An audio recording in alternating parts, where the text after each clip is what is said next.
Hello guys, welcome back to our channel Urdu Kahani. अगर आप सब हमारे चैनल उर्दू कहानियाँ पर नए हैं तो जल्दी से जाकर हमारा चैनल सब्सक्राइब कर लें और बेल आइकन को प्रेस करना लाजमी याद रखिएगा। आज से तकरीबन 20 साल पहले की बात है, जब कैमरा की फ़ोटोज़ एक क्लिक में नहीं मिलती थी। उन्हें वॉश किया जाता था अलग अलग केमिकल से। उस वक्त एक फ़ोटोग्राफ़र बहुत मशहूर था जो पूरे गांव में जाना जाता था। जब भी कोई शादी होती, लोग उससे महीने पहले बुकिंग करवाते थे। उसका नाम था अहमद और उसकी उम्र लगभग 20 साल थी। एक दिन अहमद को एक शादी की बुकिंग मिली। जब वो शादी के हॉल पहुंचा तो देखा कि हर चीज़ बहुत अच्छे तरीके से अरेंज की गई थी। शादी का हॉल किसी लग्जरी रेस्टोरेंट से कम नहीं लग रहा था। हर किस्म का लजीज खाना भी था। ऐसे जरूरतमंद लोगों की शादी थी जो इतना खर्चा उठा सकते थे। इसलिए अहमद को अंदाज़ा हो गया था कि ये शादी काफ़ी ख़ास है।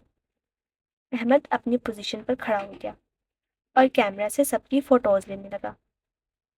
दुल्हन और उसकी सहेलियों की तस्वीरें लेने के दौरान अचानक उसका कैमरा एक खूबसूरत लड़की पर फोकस हो गया। उस लड़की को देखते ही अहमद की हार्ट बीट रुक गई। वो सिर्फ उस लड़की को देखता गया और तस्वीरें लेने लगा। वो जहाँ जाती अहमद उसके पीछे पीछे चलने लगता। लड़की ने भी ये महसूस किया। अहमद उस लड़की के बारे में जानना चाहता था। वो अनजान था और शादी में उस लड़की के बारे में पता लगाना उसके लिए बहुत मुश्किल काम था। इसलिए अहमद ने खुद उस लड़की से बात की और उसका नंबर मांगा। लड़की मुस्कुराई और चली गई। अहमद को लगा कि शायद उसने कुछ जल्दबाजी कर दी है।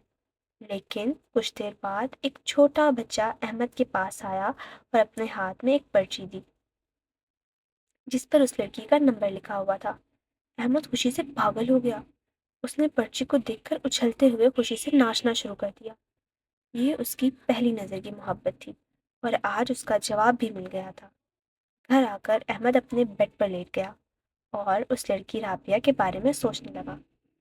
उसका नंबर याद आया और जल्दी से उसने पेन से वो नंबर निकाला, फोन में सेव किया और कॉल करने का सोचा। जब कॉल की तो दूसरी तरफ से एक लड़की ने फ़ोन उठाया और बातें शुरू कर दी। लड़की ने अपना नाम राबिया बताया और अहमद को अपने घर बुलाया। धीरे धीरे दोनों रोजाना मिलने लगे, साथ जीने मरने की कस्में खाने लगे। अहमद को राबिया के लिए दिलचस्पी इस हद तक बढ़ गई थी कि अब उसका काम में भी ज्यादा दिल नहीं लगता था।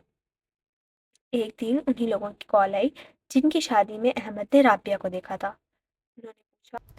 उन्होंने पूछा कब तक हमारी तस्वीरें मिलेंगी। ये सुनकर अहमद ने तुरंत काम शुरू कर दिया। उसने सब तस्वीरें रील से निकाली और वॉश करने लगा। लेकिन जब वो तस्वीरें वॉश कर रहा था तो एक अजीब सी बात देखी।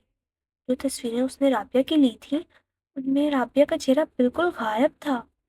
एक तस्वीर में वो चेयर पर बैठी थी, लेकिन जब उसे वॉश किया गया तो उसमें सिर्फ चेयर थी, राबिया गायब थी। ये देखकर अहमद का दिल थोड़ा गिर गया। क्या ये पॉसिबल है? घबराहट के मारे अहमद राबिया के घर गया, लेकिन वहां जाके उसने देखा कि उसका घर एक पुरानी हवेली में बदल गया था। ये हवेली पुरानी, उदास और अंधेरों से भरी हुई थी। जहाँ पहले खुशियाँ थीं, अब वहाँ घंटी की आवाज़, झिलमिलाहट, रोशनी और सिर्फ धूल थी।